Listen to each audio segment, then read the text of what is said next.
দেখেন অলি যুগ আল্লাহ, এটা হলো অলি আল্লাহর দেহ, সলিতাটা হলো অলি আল্লাহর হৃদয়, আগুনটা হলো আল্লাহ, অলি যুগ আল্লাহ। এখন কেউ যদি আল্লাহকে পেতে চায়, এই অলি আল্লাহকে কাছে নিতে হবে না হবে না? অলি আল্লাহকে ছেড়ে দিয়ে সারা দুনিয়ার কিতাব পড়েন, আলো জ্বলবে না, আগুন আপনার ঘরে যাবে না। কিতাব পড়ে আগুন জ্বালানো যায় না, এটা প্র্যাকটিক্যাল। আগুন থেকে আগুন নিয়ে আগুন জ্বালাইতে হয়। পরিষ্কার না? পরিষ্কার না?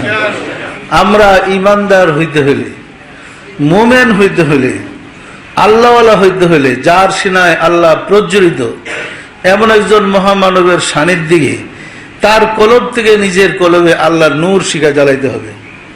এতে কারো কোনো সন্দেহ আছে? এখানে শিরিক বিরিকের কোনো ব্যাপার আছে? আপনি কি মোমবাতিটাকে আল্লাহ বলছেন? আগুন বলছেন? শরীরটাকে আগুন বলছেন? আগুন আগুন, শরীরটা শরীরটা, মোম মোম, কিন্তু তিনটা এক ফর্মে না পড়লে আপনাকে আলো দিতে পারবে না। বিদ্যুতের ভিতরে দেখেন বাল্ব, উপরের কাঁচটা বাল্বের ভিতরে ফিলামেন্ট সাপ্লাইয়ের বিদ্যুৎ। যে পর্যন্ত বাল্বের ফিলামেন্ট ঠিক না থাকে, কাঁচ ঠিক না থাকে, বিদ্যুৎ ভিতরে প্রবেশ করলে আলো জ্বলবে না।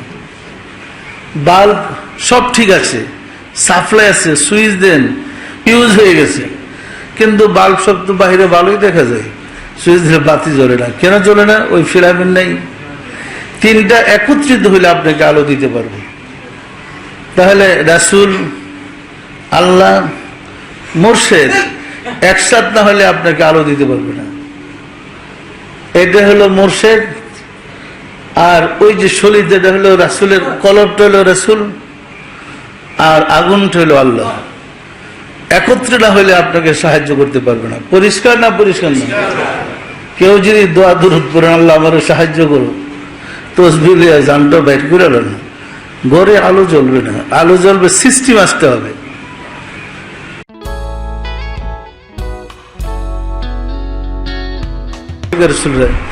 ইমানি পরীক্ষায় পাশ করার জন্য আমাদেরকে মুমিন হইতে হবে। ইমানি পরীক্ষায় পাশ করার জন্য ইমানের নূর আমাদের হৃদয়ে ধারণ করতে হবে। আগুন কত আছে? সম্মানিত আশিক রাসূলেরা, আমরা মনে করি আল্লাহ মুসলমানদের প্রভু। আল্লাহ কার প্রভু? এটা কুরআন বিরোধী আকীদা। আল্লাহ মুসলমানদের প্রভু আমরা বিশ্বাস করি না? করি না? এটা কুরআন বিরোধী কথা। আল্লাহ বলে আলহামদুলিল্লাহি রাব্বিল আলামিন, সমস্ত প্রশংসা সেই প্রভুর যিনি প্রতিপালক সমগ্র সৃষ্টি জগতের। আল্লাহ তো প্রভু সমগ্র সৃষ্টি জগতের, মুসলমানদের তো না। মুসলমানদের প্রভু হল আয়াত রইত আলহামদুলিল্লাহি রাব্বিল মুসলিমিন, আল্লাহ মুসলমানদের প্রভু। কি আল্লাহ মুসলমানদের প্রভু? সমগ্র সৃষ্টি জগতের প্রভু।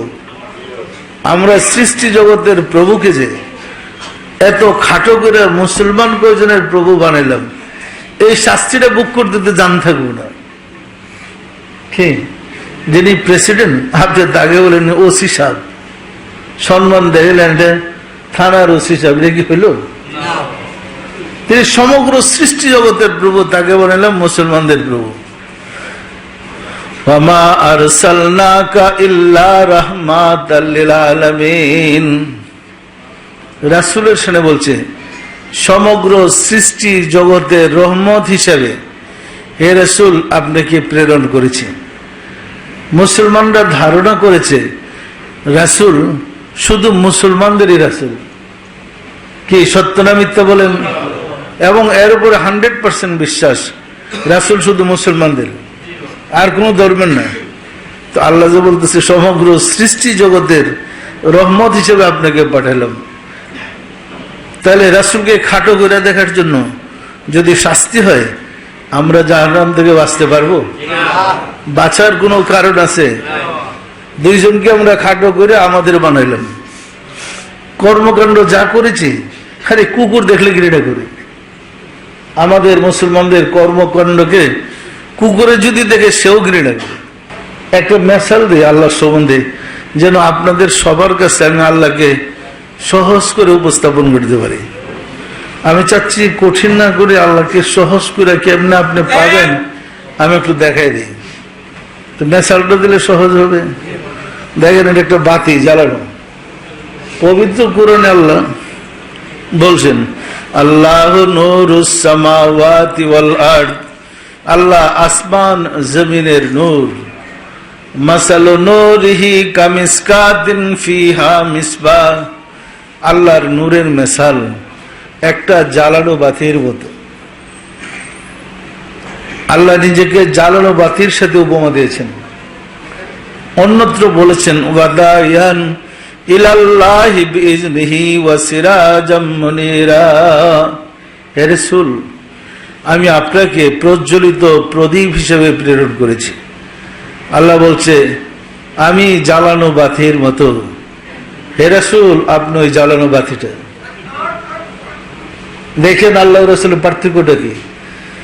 আল্লাহ বলছে আমি জ্বালানো বাতির মতো, আর রাসূলকে বলছে আপনি ওই জ্বালানো বাতিটা। এতে বোঝা যায় ওটা মাটির বানানো? বোঝা যায় না? বোঝা যায় না? কি বলবেন, বোঝা যায়? সম্মানিত আশিক রাসূল আসেন, এই মোমটা এটা রাসূল সাল্লাল্লাহু আলাইহি ওয়াসাল্লামের দেহ মুবারক, আর শরীরটা রাসূল সাল্লাল্লাহু আলাইহি ওয়াসাল্লামের কলব মুবারক। আগুন আল্লাহ, আগুন, সলিতা, মোম, এটা তিন জিনিস। আগুনকে কেউ সলিতা বলবে না, সলিতাকে কেউ আগুন বলবে না, মোমকে কেউ সলিতা বলবে না।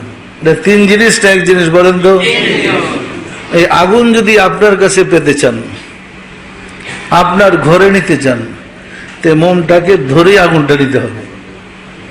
মোম ফেলে খালি হাতে আগুন ধরে নেন তো নিতে পারেনি? কি খালি হাতে আগুন জ্বলে? কোনোদিন কেউ নিতে পারছে? খরিষার আগুন নেওয়া যাবে? তাহলে আমরা কোরআন থেকে প্রমাণ পাইলাম আল্লাহ জ্বালানো বাতির মতো, আর রাসূল হলেন জ্বালানো বাতি। আল্লাহ ইচ্ছা করলে নিজেকে সূর্যের উপমা দিতে পারতেন, কারণ একটা সূর্য অনেক বড়, সারা পৃথিবীকে আলোকিত করে রেখেছে। এই সূর্যের সাথে আর একটা অন্ধকার সূর্যকে মিশাইলে সে সূর্য কোশ্চিন কালো আলোকিত হবে না। এই চাঁদের সাথে আরেকটা চাঁদকে, অন্ধকার চাঁদকে মিশাইলে সে চাঁদ আলোকিত হবে না। কিন্তু একটা ক্ষুদ্র জ্বালানো বাতির সাথে কুঠি কুঠি নিবানো বাতির সলিতা মিশাইলে সবগুলা বাতি জ্বলে উঠবে, মূল বাতির কোনো পরিবর্তন হবে না। পরিষ্কার না? পরিষ্কার না? আল্লাহ তাই উপমা দিয়েছেন জ্বালানো বাতির। হাদিস শরীফে বর্ণিত হয়েছে, আল ঈমানু নূরুন, ঈমান জ্যোতি, নূর আলো। অন্যত্র বলেছে কুলুবুল মুমিনিনা আরশুল্লাহ, মুমিনের দিল আল্লাহর আরশ। তো মুমিনের দিলে কে থাকে? পরিষ্কার করে বলেন, মুমিনের দিলে কে থাকে? তো আল্লাহকে কাছে নিতে হইলে যে মোমবাতিটা লাগবেই। মোম ছাড়া আল্লাহরে ঘরে পাবেন এত সস্তা না। আগুন যে সলিতায় জ্বলছে, আগুন নিতে হলে মোমে ধরিয়ে নিতে হবে। আল্লাহকে কাছে পেতে ছেলে যার সিনায় আল্লাহ প্রজ্বলিত, তাকেই কাছে নিতে হবে, তার মাঝিমি আল্লাহকে সেজদা করতে হবে। পরিষ্কার না? পরিষ্কার না? সম্মানিত আশিকের রাসূলেরা, ঈমান জ্যোতি, নূর আলো। ওয়াল কুফরু যুলুমাত, কুফর হল অন্ধকার। আমাদের সকল মানুষের হাতে মোমবাতি আছে। একজন হিন্দু, একজন বৌদ্ধ, একজন খ্রিস্টান, একজন ইহুদি, একজন নাসারা, একজন বিধর্মী, একজন কাফের, সকল মানুষের কাছে, সব আদম সন্তানের কাছে এই মোমবাতিটা আছে। মানে তার দেহটা আছে, তার কলবটা আছে। আছে না নাই? এমন কোন মানুষ আছে যার কলব নাই? এমন কোন মানুষ আছে যার দেহ নাই? তো সবার দেহ আছে, কলব আছে, শুধু নাই ওই আলোটা। ওই মানুষটা যখন যেখানে প্রজ্বলিত প্রদীপ জ্বালানো বাতি সান্নিধ্যে গিয়ে তার চেহারার মোরাকাবা করবে, তার কলবের সাথে কলব মিশে, তখন দেখেন এই সলিতা থেকে আগুনটা কিভাবে যায়। এই আগুনটা কি এই মোমের নিজস্ব নয়? এটা কি হাওলার দিয়ে আগুন না তার নিজের আগুন? সে তো আগুন থেকে জ্বালায় নিজের আগুন বানিয়ে নিছে। আল্লাহ রাসূল বলেন, as-sahabi kan-nujum, আমার সাহাবারা নক্ষত্র তুল্য। পরিষ্কার না পরিষ্কার না? এই আলোটা এই মোমের নিজস্ব, সুতরাং নক্ষত্র তুল্য। পরিষ্কার না পরিষ্কার না? এইভাবে রাসূল সাল্লাল্লাহু আলাইহি ওয়াসাল্লামের সিনা থেকে আগুন, আল্লাহর নূরকে সাহাবারা নিজের সিনায় প্রজ্বলিত করে তারা হয়েছেন নক্ষত্র তুল্য। তাদের কাছ থেকে যারা গিয়ে গোলামি করে, মুরাকাবা করে, সাধনা করে নিজের হৃদয়ে আল্লাহর নূর প্রজ্বলিত করতে পেরেছেন, তারা ছিল মুমিন। তাদের সান্নিধ্যে গিয়ে যারা আবার তাদের নিজের সিনার সাথে, ওই সিনার সাথে মিশে নূর জ্বালাতে পেরেছে, তারা হয়েছে ওলি আল্লাহ। দেখেন, ওলি যুগ আল্লাহ, এটা হলো ওলি আল্লাহর দেহ, সলিতাটা হলো ওলি আল্লাহর হৃদয়, আগুনটা হলো আল্লাহ। ওলি যুগ আল্লাহ। এখন কেউ যদি আল্লাহকে পেতে চায়, এই ওলি আল্লাহকে কাছে নিতে হবে না হবে না?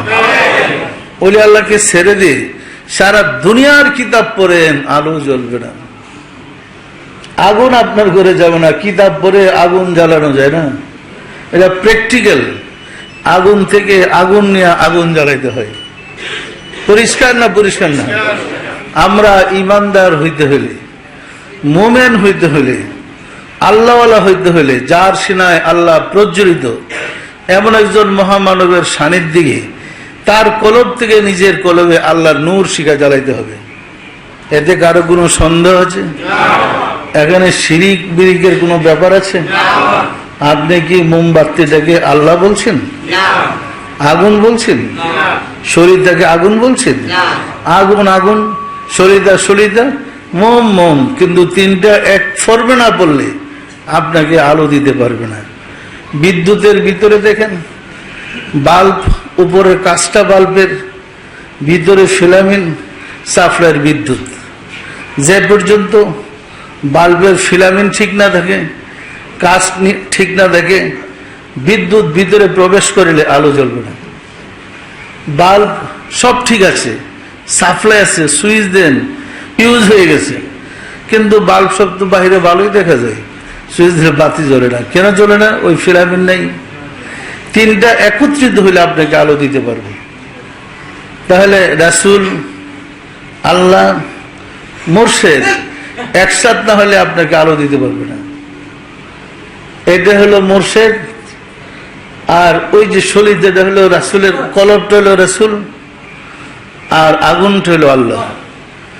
একত্রে না হলে আপনাকে সাহায্য করতে পারবে না। পরিষ্কার না পরিষ্কার না?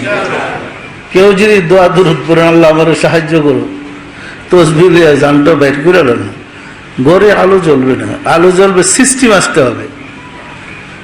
কাফতার বিদ্যুৎ ঢাকাকে আলোকিত করে একটা সিস্টেমে, মদিনার আলোতে সারা বিশ্ব আলোকিত একটা সিস্টেমে। দেখেন, রাসূল ছিলেন মদিনায়, ধর্ম প্রসার লাভ করেছেন। সত্য না মিথ্যা বলেন? ১৫০০ বছর পরে আপনারা বাংলাদেশের লোক রাসূলের ধর্ম করতে গিয়ে, মোহাম্মদ ইসলাম করতে গিয়ে আপনারা আশিকি রাসূল। সত্য না মিথ্যা বলেন? এখন আপনারা আশিকি রাসূল কিভাবে হলেন? এই ১৫০০ বছরে তো আর আশিকি রাসূল শব্দটাও ছিল না, আর মোহাম্মদ ইসলাম শব্দটাও ছিল না। ছিল কোথাও? তো আপনারা কেমনে মোহাম্মদ ইসলাম পাইলেন? ইহা তো ওই ইসলাম। কাপ্তার বিদ্যুৎ যেমন খালি চোখে দেখা যায় না, ট্রান্সফারের মাধ্যমে, তারের মাধ্যমে ঢাকাকে আলোকিত করেছে। যেখানে আলো জ্বলেছে সেটাকে আলোকিত করেছে। মদিনার রাসূল ওইভাবে সিনা ব সিনা হইয়া আপনাদের দেশে দয়া করে আলো জ্বালাইছেন। জ্বালানোর বরকতে আজকে আপনারা আলোকিত। সত্য না মিথ্যা বলেন? সম্মানিত আশিকি রাসূলেরা, আমরা সেই মদিনা রাসূলের মুহাম্মদ ইসলাম পেলাম, পাইছি না পাই নাই? আর সারা দুনিয়ায় দিন ইসলাম আছে, মুহাম্মদ নাই। না থাকার কারণে আলোটাও নেই, যত দোয়া দুরুদ পড়ে কোনো অ্যাকশন নেই। কিন্তু মুহাম্মদ ইসলামে যে দোয়া করেন সাথে সাথে কবুল হয়। সত্য না মিথ্যা বলেন তো? এই ১৫০০ বৎসর পরে মুহাম্মদ ইসলাম পালন করে আমাদের আশিকের রাসূলেরা শতকরা কমপক্ষে ৮০ জন লোক রাসূলের দিদার লাভ করেছে।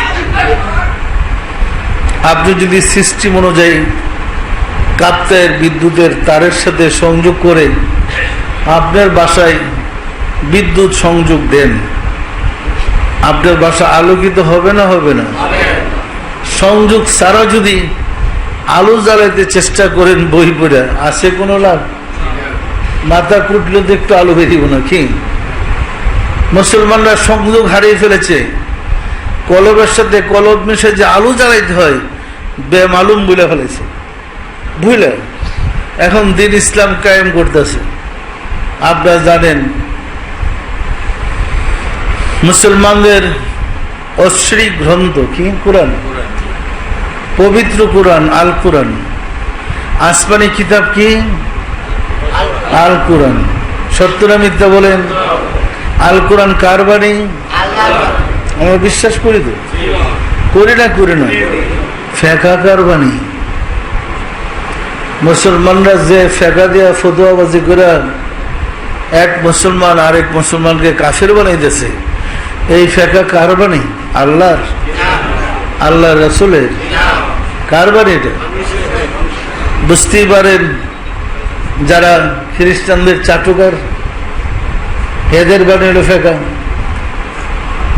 রাজা বাদশাদের চাটুকার সব যুগে একটা গ্রুপ থাকে। এরশাদ সাহেব যখন ক্ষমতায় ছিলেন একটা ওলামা দল ছিল, ছিল না? ছিল না? তার কর্মকাণ্ড জায়েজ করার জন্য ফতোয়া দিত। শেখ হাসিনা যখন ক্ষমতায় ছিল একটা ওলামা চাটুকারের দল ছিল, ওলামা লীগ, তার কর্মকাণ্ড ফতোয়া দিয়ে জায়েজ করত। খালেদা জিয়া যখন ক্ষমতায় ছিল তার একটা ওলামা দল ছিল, যারা তার কর্মকাণ্ড কি? ওলামা দল, তাদের কর্মকাণ্ড জায়েজ করত। এই জায়েজকারীদের কিতাবকে ফেকা বলে। পরিষ্কার না? পরিষ্কার না? বাদশাহ আলমগীর তাফসিরে কি লিখছেন? ফতোয়া আলমগীরি, সবচেয়ে বড় ফতোয়ার কিতাব, ৯০০ আলেম লেখছেন, সবগুলা তার চাটুকার।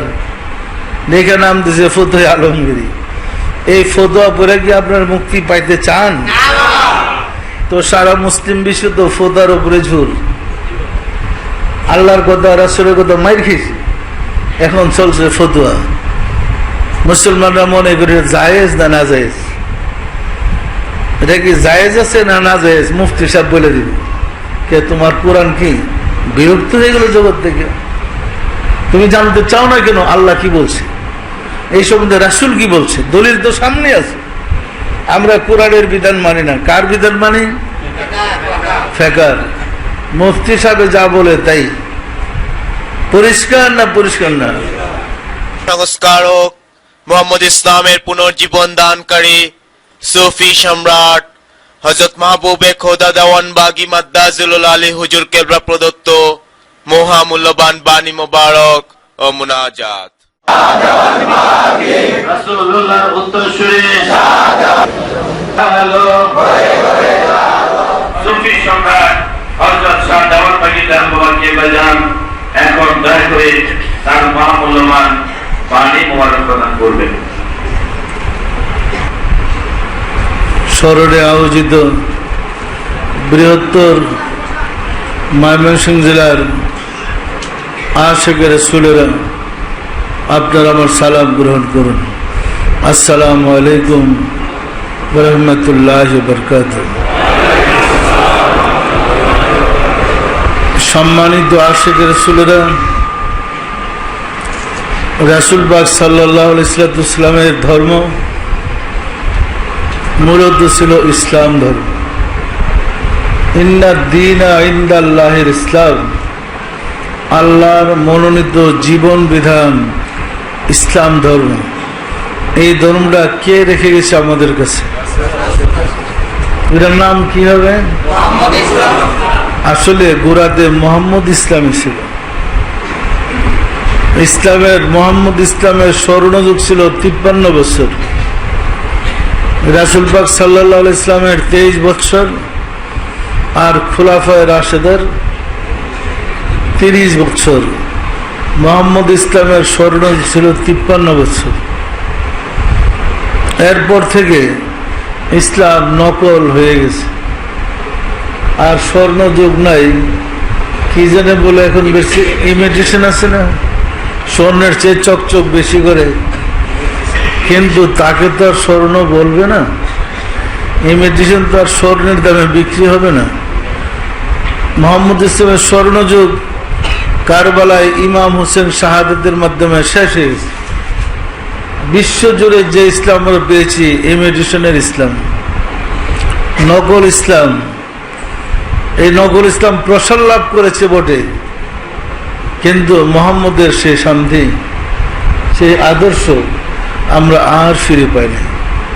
সত্যরা মিথ্যা বলে ইসলামের মাঝে কোরআন আছে, হাদিস আছে, নামাজ আছে, রোজা আছে, মসজিদ আছে, হজ আছে, জাকাত আছে, সবই আছে, শুধু নাই মুহাম্মদ সাল্লাল্লাহু আলাইহি সাল্লাম।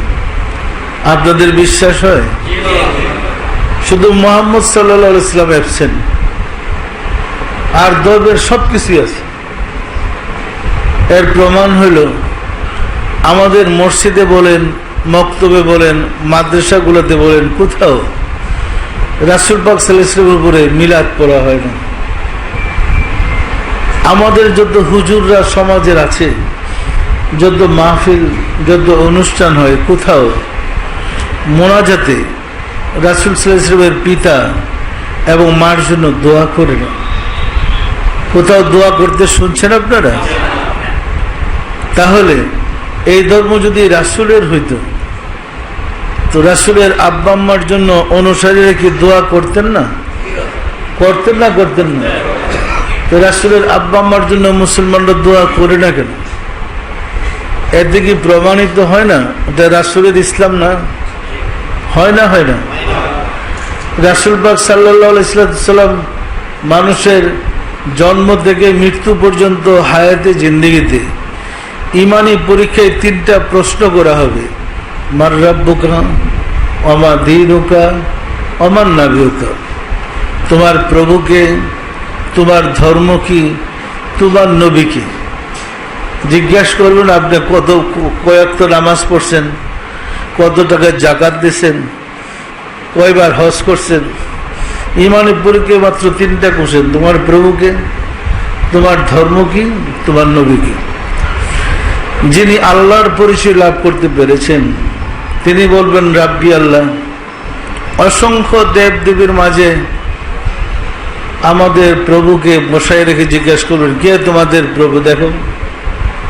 যে চিনে সে বলবে উনি আমার প্রভু, আর যে চিনে না সে কি বলতে পারবে?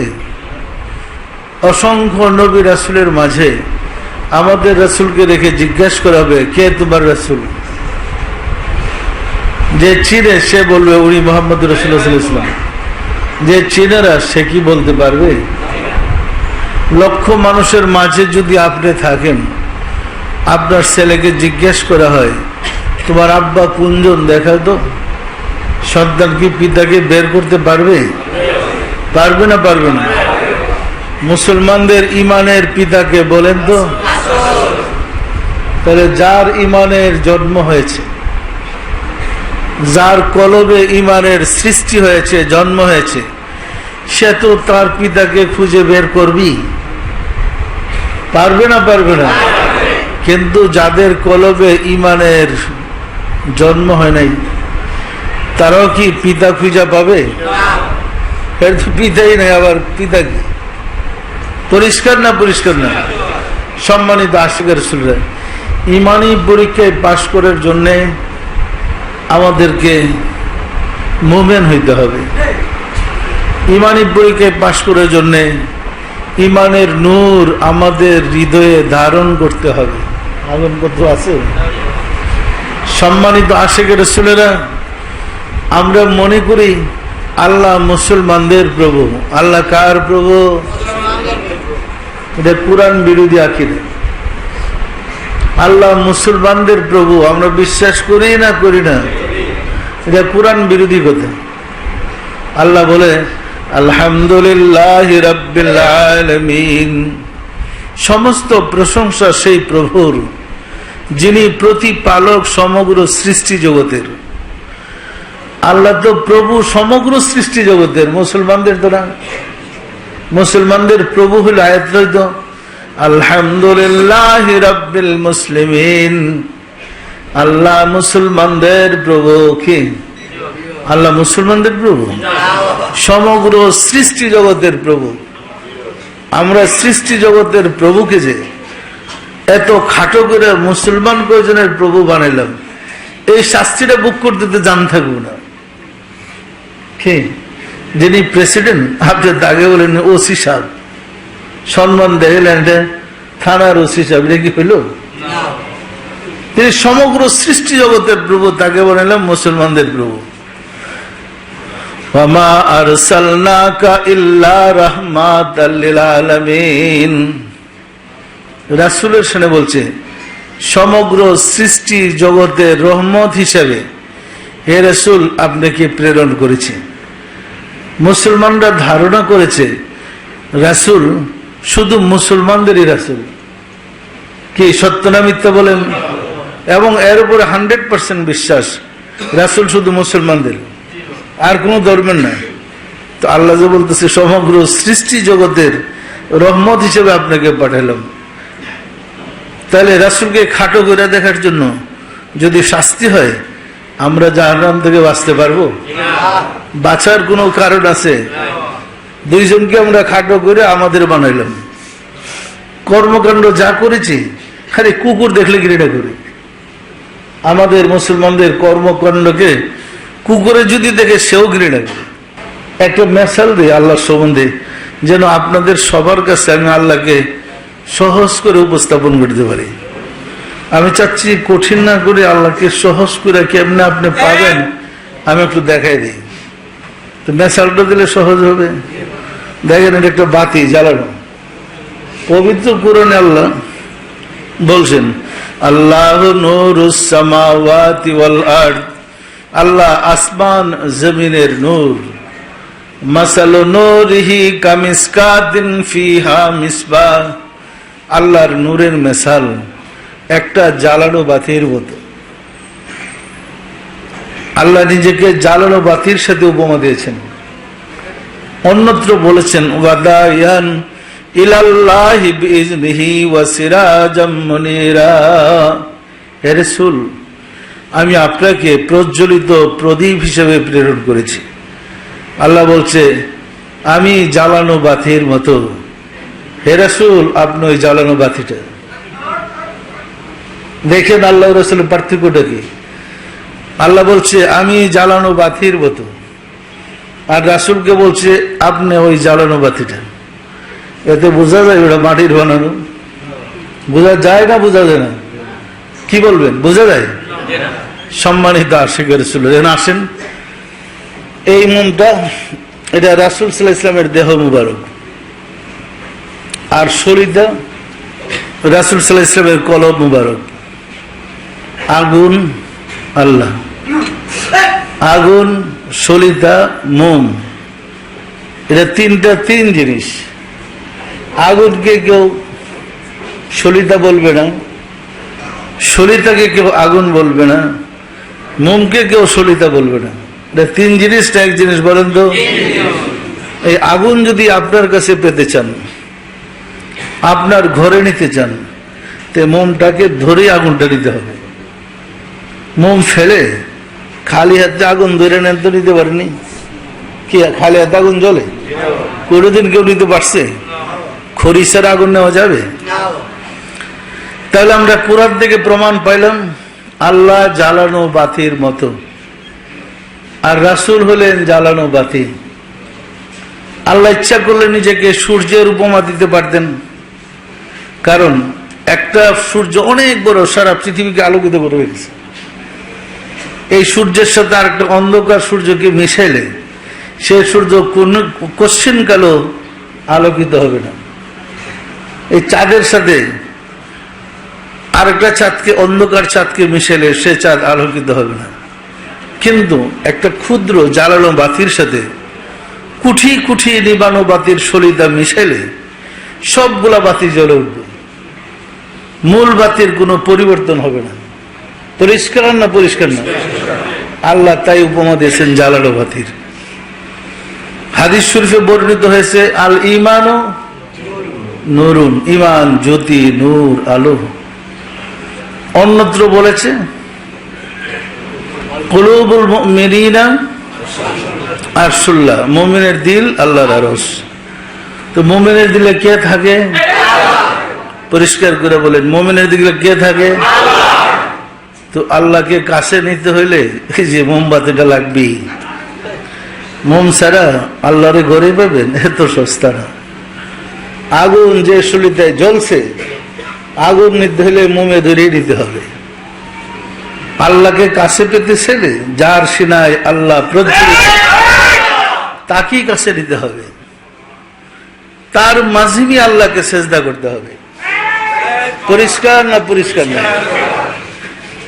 সম্মানিত আশিকের সুরেরা, ঈমান জ্যোতি, নূর আলো। ওয়াল কুফরু জুলুমাত, কুফর হল অন্ধকার। আমাদের সকল মানুষের হাতে মোমবাতির আছে। একজন হিন্দু, একজন বৌদ্ধ, একজন খ্রিস্টান, একজন ইহুদি, একজন নাসারা, একজন বিধর্মী, একজন কাফের, সকল মানুষের কাছে, সব আদম সন্তানের কাছে এই মোমবাতিটা আছে। মানে তার দেহটা আছে, তার কলবটা আছে। আছে না নাই? এমন কোন মানুষ আছে যার কলব নাই? এমন কোন মানুষ আছে যার দেহ নাই? তো সবার দেহ আছে, কলব আছে, শুধু নাই ওই আলোটা। ওই মানুষটা যখন জায়গাতে প্রজ্বলিত প্রদীপ, জ্বালানো বাতি সান্নিধ্যে গিয়ে তার চেহারার মোরাকাবা করবে, তার কলবের সাথে কলব মিশাইবে, তখন দেখেন এই সলিতা থেকে আগুনটা কিভাবে যায়। এই আগুনটা কি এই মোমের নিজস্ব নয়? এটা কি হাওলার কি আগুন না তার নিজের আগুন? সে তো আগুন থেকে জ্বালায় নিজের আগুন বানিয়ে নিছে। আল্লাহ রাসূল বলেন, আস-সাহাবী কান-নুজুম, আমার সাহাবারা নক্ষত্র তুল্য। পরিষ্কার না পরিষ্কার না? এই আলোটা এই মোমের নিজস্ব, সুতরাং নক্ষত্র তুল্য। পরিষ্কার না পরিষ্কার না? এইভাবে রাসূল সাল্লাল্লাহু আলাইহি ওয়াসাল্লামের সিনা থেকে আগুন, আল্লাহর নূরকে সাহাবারা নিজের সিনায় প্রজ্বলিত করে তারা হয়েছেন নক্ষত্র তুল্য। তাদের কাছ থেকে যারা গিয়ে গোলামি করে, মুরাকাবা করে, সাধনা করে নিজের হৃদয়ে আল্লাহর নূর প্রজ্বলিত করতে পেরেছেন, তারা ছিল মুমিন। তাদের সান্নিধ্যে গিয়ে যারা আবার তাদের নিজের সিনার সাথে, ওই সিনার সাথে মিশে নূর জ্বালাইতে পেরেছে, তারা হয়েছে ওলি আল্লাহ। দেখেন, অলি যুগ আল্লাহ, এটা হলো অলি আল্লাহর দেহ, সলিতাটা হলো অলি আল্লাহর হৃদয়, আগুনটা হলো আল্লাহ। অলি যুগ আল্লাহ। এখন কেউ যদি আল্লাহকে পেতে চায়, এই অলি আল্লাহকে কাছে নিতে হবে না? হবে না? অলি আল্লাহকে ছেড়ে দিয়ে সারা দুনিয়ার কিতাব পড়েন, আলো জ্বলবে না, আগুন আপনার ঘরে যাবে না। কিতাব পড়ে আগুন জ্বালানো যায় না, এটা প্র্যাকটিক্যাল। আগুন থেকে আগুন নিয়ে আগুন জ্বালাইতে হয়। পরিষ্কার না পরিষ্কার না? আমরা ইমানদার হইতে হইলে, মুমিন হইতে হইলে, আল্লাহওয়ালা হইতে হইলে, যার সিনায় আল্লাহ প্রজ্বলিত এমন একজন মহামানবের সান্নিধ্যে তার কলব থেকে নিজের কলবে আল্লাহর নূর শিখা জ্বালাইতে হবে। এতে কারো কোনো সন্দেহ আছে? এখানে শিরিক বিরিকের কোনো ব্যাপার আছে? আপনি কি মোমবাতিটাকে আল্লাহ বলছেন? আগুন বলছেন? সলিতাকে আগুন বলছেন? আগুন আগুন, সলিতা সলিতা, মোম মোম, কিন্তু তিনটা এক ফর্মে না পড়লে আপনাকে আলো দিতে পারবে না। বিদ্যুতের ভিতরে দেখেন বাল্ব, উপরের কাজটা বাল্বের ভিতরে ফিলামিন, সাপ্লাইয়ের বিদ্যুৎ। যে পর্যন্ত বাল্বের ফিলামিন ঠিক না থাকে, কাজ ঠিক না থাকে, বিদ্যুৎ ভিতরে প্রবেশ করিলে আলো জ্বলবে না। বাল্ব সব ঠিক আছে, সাপ্লাই আছে, সুইচ দেন, ইউজ হয়ে গেছে, কিন্তু বাল্ব সব তো বাহিরে ভালোই দেখা যায়, সুইচ দিলে বাতি জ্বলে না। কেন জ্বলে না? ওই ফিলামেন্ট নেই। তিনটা একত্রিত হইলে আপনাকে আলো দিতে পারবে। তাহলে রাসূল, আল্লাহ, মুর্শিদ একসাথে না হলে আপনাকে আলো দিতে পারবে না। এটা হলো মুর্শিদ, আর ওই যে শরীর, যেটা হলো রাসূলের কলবটা হলো রাসূল, আর আগুনটা হলো আল্লাহ। একত্রে না হলে আপনাকে সাহায্য করতে পারবে না। পরিষ্কার না? পরিষ্কার না? কেউ যদি দোয়া দুরূদ পড়েন, আল্লাহ আমার সাহায্য করো, তসবিহ লিয়া জানটা বাইর করে না, ঘরে আলো জ্বলবে না। আলো জ্বলবে, সিস্টেম আসতে হবে। কাফতার বিদ্যুৎ ঢাকাকে আলোকিত করে একটা সিস্টেমে, মদিনার আলোতে সারা বিশ্ব আলোকিত একটা সিস্টেমে। দেখেন, রাসূল ছিলেন মদিনায়, ধর্ম প্রসার লাভ করেছেন। সত্য না মিথ্যা বলেন? ১৫০০ বছর পরে আপনারা বাংলাদেশের লোক রাসূলের ধর্ম করতে গিয়ে, মোহাম্মদ ইসলাম করতে গিয়ে আপনারা আশিকি রাসূল। সত্য না মিথ্যা বলেন? এখন আপনারা আশিকি রাসূল কিভাবে হলেন? এই ১৫০০ বছরে তো আর আশিকি রাসূল শব্দটাও ছিল না, আর মোহাম্মদ ইসলাম শব্দটাও ছিল না। ছিল কোথাও? তো আপনারা কেমনে মোহাম্মদ ইসলাম পাইলেন? ইহা তো ওই ইসলাম। কাপ্তার বিদ্যুৎ যেমন খালি চোখে দেখা যায় না, ট্রান্সফারের মাধ্যমে, তারের মাধ্যমে ঢাকাকে আলোকিত করেছে। যেখানে আলো জ্বলেছে সেটাকে আলোকিত করেছে। মদিনার রাসূল ওইভাবে সিনা বো সিনা হইয়া আপনাদের দেশে দয়া করে আলো জ্বালাইছেন। জ্বালানোর বরকতে আজকে আপনারা আলোকিত। সত্য না মিথ্যা বলেন? সম্মানিত আশিকি রাসূলেরা, আমরা সেই মদিনার রাসূলের মোহাম্মদ ইসলাম পেলাম, পাইছি না পাই নাই? আর সারা দুনিয়ায় দিন ইসলাম আছে, মোহাম্মদ নাই। না থাকার কারণে আলোটাও নাই। যত দোয়া দুরূদ পড়ে কোনো অ্যাকশন নেই, কিন্তু মোহাম্মদ ইসলামে যে দোয়া করেন সাথে সাথে কবুল হয়। সত্য না মিথ্যা বলেন তো? এই ১৫০০ বছর পরে মোহাম্মদ ইসলাম পালন করে আমাদের আশিকি রাসূলেরা শতকরা কমপক্ষে ৮০ জন লোক রাসূলের দিদার লাভ করেছে। আপনি যদি সিস্টেম অনুযায়ী কাপ্তায়ের বিদ্যুতের তারের সাথে সংযোগ করে আপনার বাসায় বিদ্যুৎ সংযোগ দেন, আপনার বাসা আলোকিত হবে না? হবে না? সংযোগ ছাড়া যদি আলো জ্বালাইতে চেষ্টা করেন বই পড়ে, আছে কোনো লাভ? মাথা কুটলে তো একটু আলো বেরিয়ে না কি? মুসলমানরা সংযোগ হারিয়ে ফেলেছে। কলবের সাথে কলব মিশে যে আলো জ্বালাইতে হয় বেমালুম বুঝে ফেলেছে। বুঝলে এখন দিন ইসলাম কায়েম করতেছে। আপনারা জানেন, মুসলমানদের অশ্রী গ্রন্থ কি? কোরআন, পবিত্র কোরআন, আল কোরআন। আসমানি কিতাব কি? আল কোরআন। সত্য না মিথ্যা বলেন? আল কোরআন কার বাণী? আমরা বিশ্বাস করি তো? করি না? করি না? ফেকা কার বাণী? মুসলমানরা যে ফেকা দিয়া ফতোয়াবাজি করে এক মুসলমান আরেক মুসলমানকে কাফের বানাইতেছে, এই ফেকা কার বাণী? আল্লাহর? আল্লাহ রাসূলের? কার বাণী এটা? বুঝতেই পারেন, যারা খ্রিস্টানদের চাটুকার, এদের বাণী হলো ফেকা। রাজা বাদশাদের চাটুকার সব যুগে একটা গ্রুপ থাকে। এরশাদ সাহেব যখন ক্ষমতায় ছিলেন, একটা উলামা দল ছিল, ছিল না? ছিল না? তার কর্মকাণ্ড জায়েজ করার জন্য ফতোয়া দিত।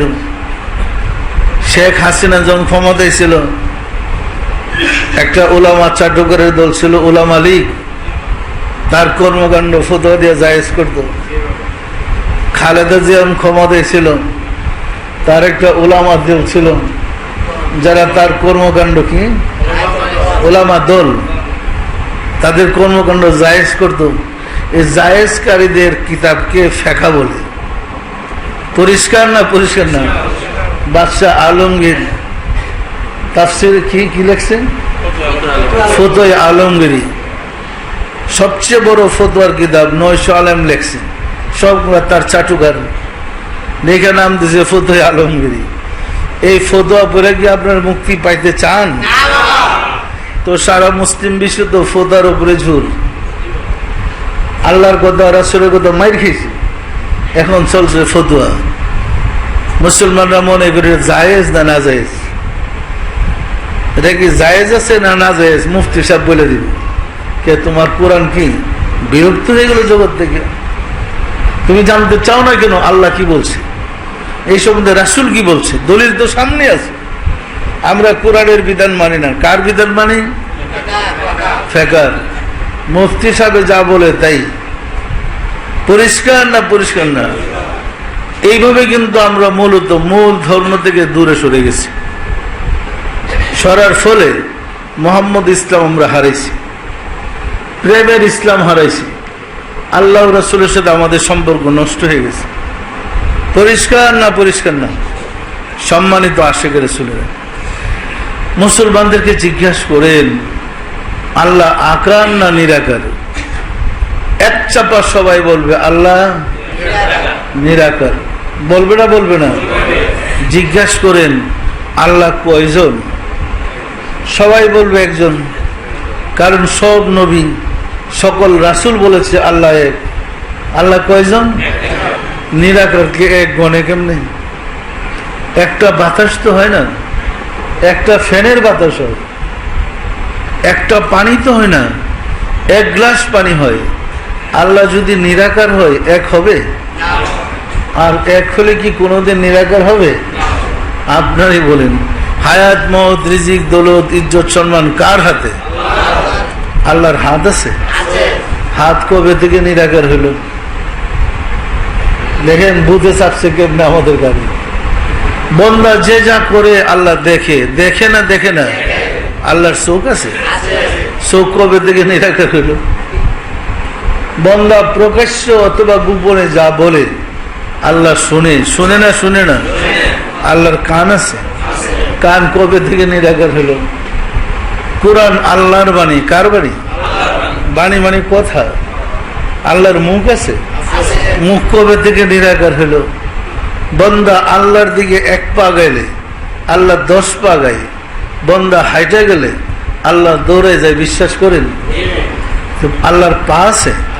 পা কবে থেকে নিরাকার হইল? আল্লাহ কুরসিতে বসে বিচার করবেন। বিশ্বাস করেন না করেন না?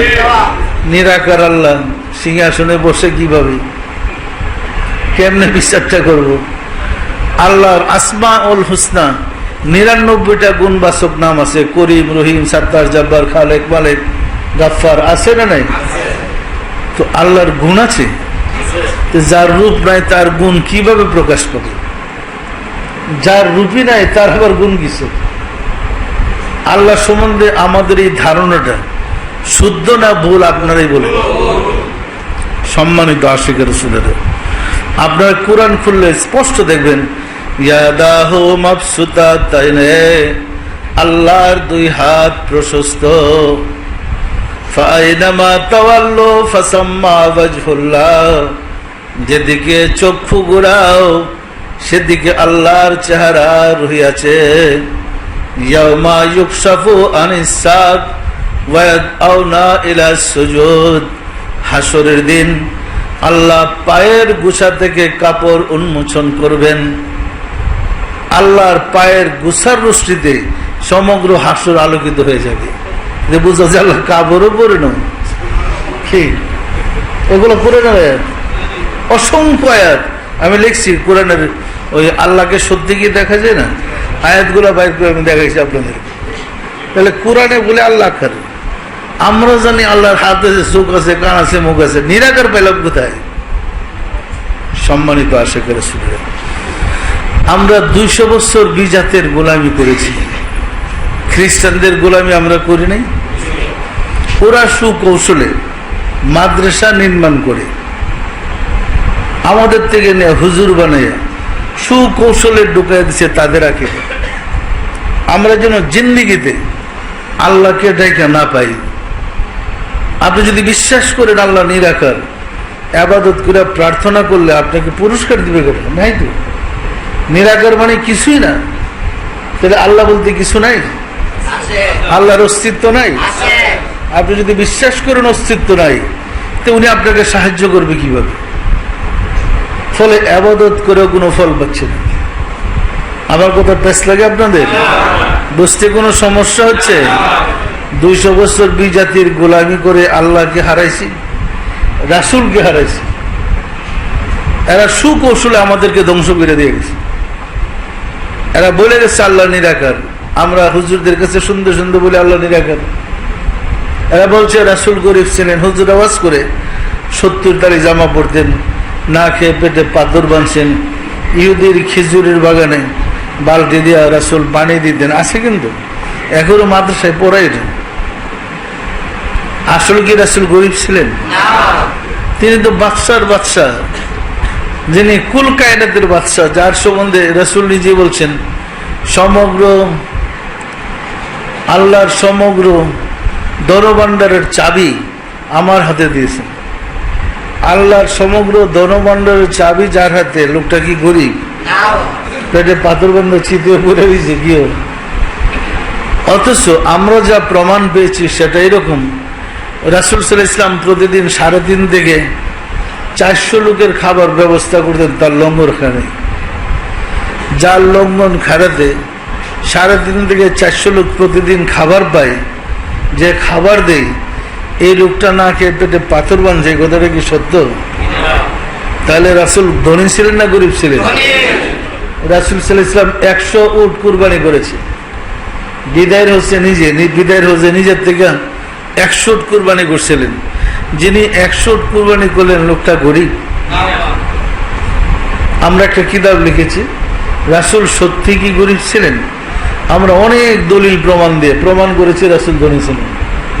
ওয়াজাদাকা আইলান ফাআগনা, হে রাসূল আমি আপনাকে অসহায় অবস্থায় পেয়েছিলাম, আমি আপনাকে সম্পদশালী করেছি। সম্পদশালী অর্থ কি গরিব? আপনি সালাত ওয়া আতুজ যাকাত, হে রাসূল সালাত কায়েম করেন, যাকাত আদায় করেন। রাসূলের উপর যাকাত ফরজ ছিল, গরিবের উপর কি যাকাত ফরজ? রাসূল শ্রেষ্ঠ ধনী ছিল আরবের, বিশ্বাস হয় না? হয় না? রাসূলের দাদা ছিল মক্কার শাসনকর্তা, রাসূল ছিলেন মদিনার শাসনকর্তা। মদিনাতে মুসলিম স্টেট গঠন করে এটার শাসনকর্তা কে ছিলেন? 70 তালি জামা পইরা ওনার এই সিংহাসনে বসা মানায় নাকি? তাহলে যারা বলছে প্রপাগান্ডা করছে, মিথ্যা কথা ছড়াইছে। আমি আপনাদেরকে দেখাইছি সিডির মাধ্যমে রাসূলের জামাটা কেমন ছিল, স্বর্ণের জরির জামা, মাথার মুকুটটা স্বর্ণের, তার প্লেটটা স্বর্ণের, তার পিয়ালাটা স্বর্ণের, এবং তার সিন্দুক স্বর্ণের, বাক্স স্বর্ণের। আমি বলে কিন্তু আপনাদেরকে দেখাইছি, দেখাইছি না? দেখে নাই? আমি প্রমাণ করতে চেয়েছি রাসূল ধনী ছিলেন, সত্য। 200 বছর গোলামের সুবাদে আমরা তাকে গরিব বানিয়েছি। এখন আপনি যদি বলেন রাসূল গরিব ছিলেন, এই রাসূল কি আপনার সুপারিশ করবে? গরিব কি একটা অভিশাপ নয়? সুতরাং রাসূলও আমাকে দেখতে পারে না, আল্লাহও দেখতে পারে না। এই আমরা গেছি গুল্লাই। ইরাকে যখন যুদ্ধ লাগছে, সারা বিশ্বের 160 কোটি মুসলমান দোয়া করতে করতে গলা শুকিয়ে গেছে, আল্লাহ সাহায্য করো ইরাককে। যত বেশি দোয়া করছে তত বেশি বোম পড়ছে। সত্য না মিথ্যা বলেন? আল্লাহকে আরেকটু দিয়া লইরা হোক, মজাটা দেখালে। আমি তো নিরাকারী, আর রাসূল তো গরিবই, তোমাকে সাইজ করে নিব ভালো মতো। যে পর্যন্ত আমরা জায়গায় না আসবো সে পর্যন্ত আল্লাহর সাহায্য পাবো। বিশ্বাসে আপনাদের?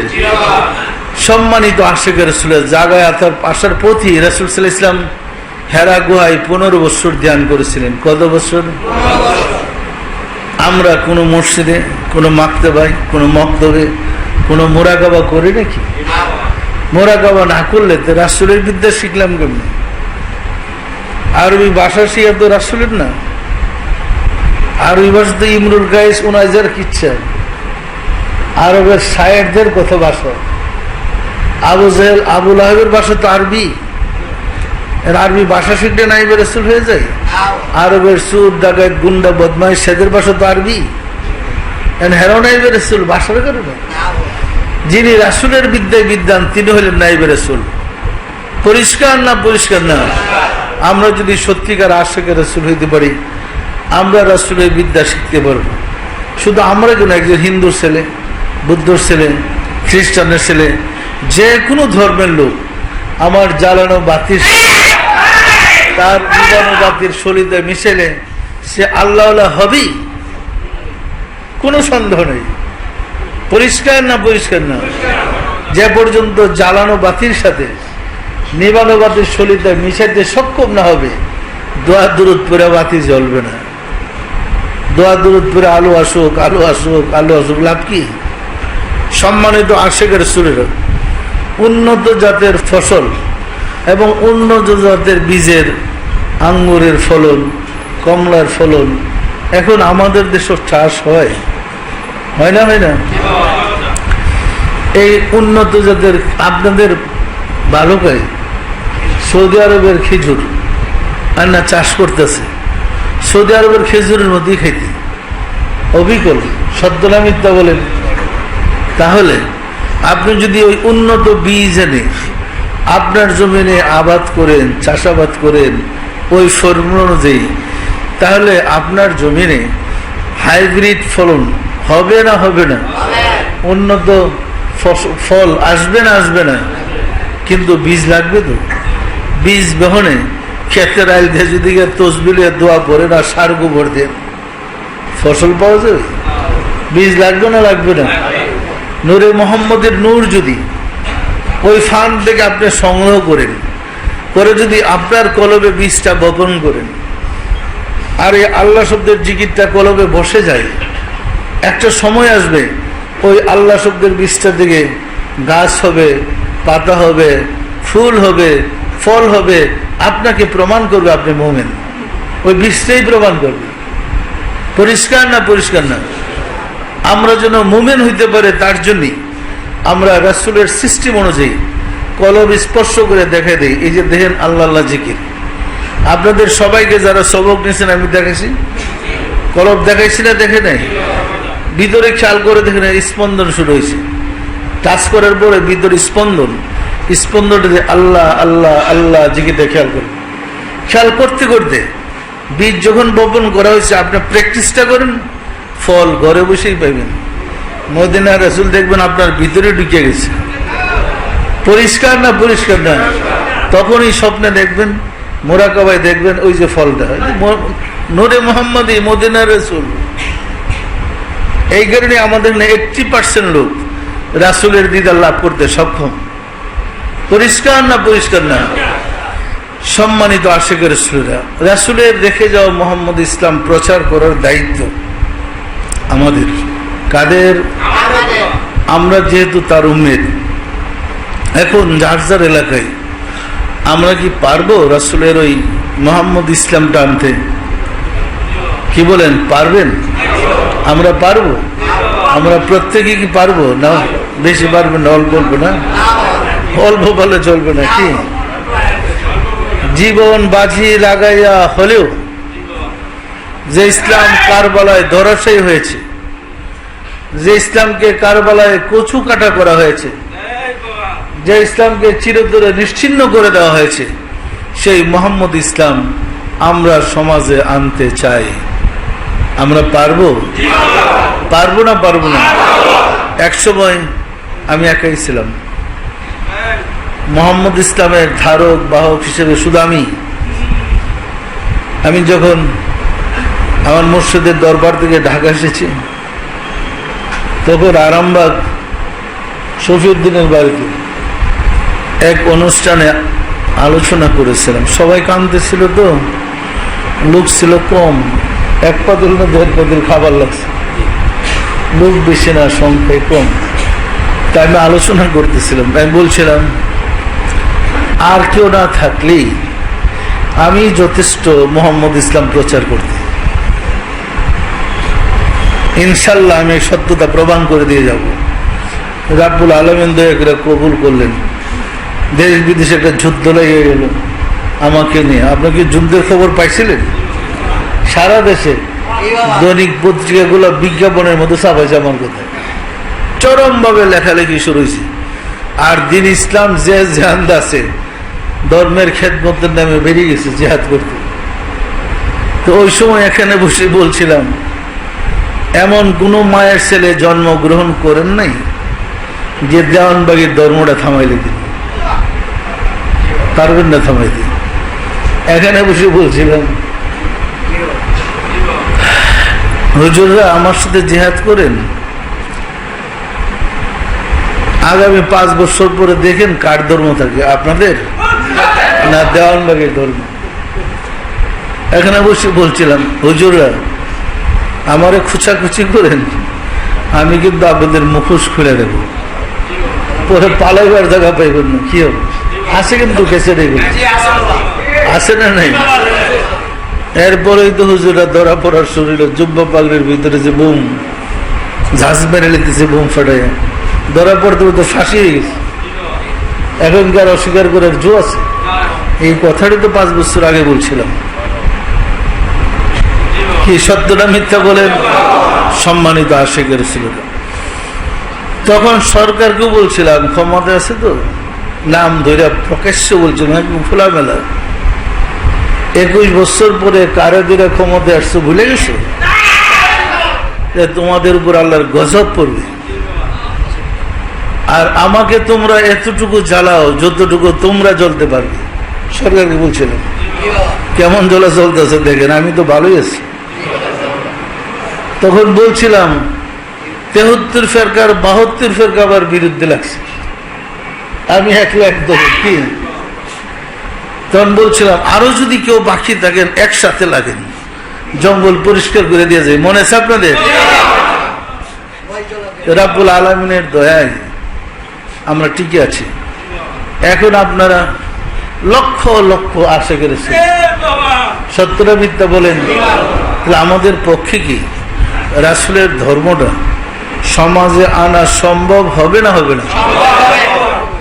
আমরা সবাই যদি চেষ্টা করি, আমরা রাসূল পাক সাল্লাল্লাহু আলাইহি ওয়াসাল্লামের সত্য ধর্মটাকে সমাজে আনব, যে ধর্মের জন্য তার প্রাণ পিতৃ দহিতকে শহীদ হইতে হলো, যে ধর্ম রক্ষা করতে গিয়ে হযরত উমর শহীদ হলেন, হযরত উসমান শহীদ হলেন, হযরত আলী শহীদ হলেন, ইমাম হাসান হুসেন শহীদ হলেন, নবী পরিবারকে কচু কাটা করা হলো।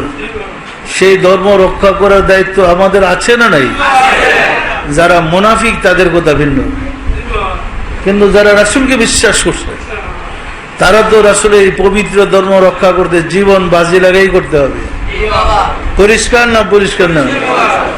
আল্লাহর অস্তিত্বের কথা যখন লিপিবদ্ধ করেছি কিতাবে, আমার মনে আছে, আমার ছেলে মেয়ে স্ত্রী সবাইকে নিয়ে খাবার টেবিলে বসলাম, বৈশা বললাম আমি কিন্তু আল্লাহর সত্য প্রচার করতে প্রকাশ্যে মাঠে নামতেছি। ওরা আমার সবাই কথা শুনতেছে। এই সত্য প্রচার করতে গিয়ে এমনও হতে পারে মানুষ আমাকে মেরে ফেলবে।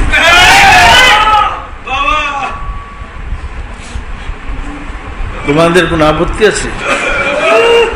আমার স্ত্রী ছেলে মেয়েরা বললো আমাদের কোন আপত্তি নেই।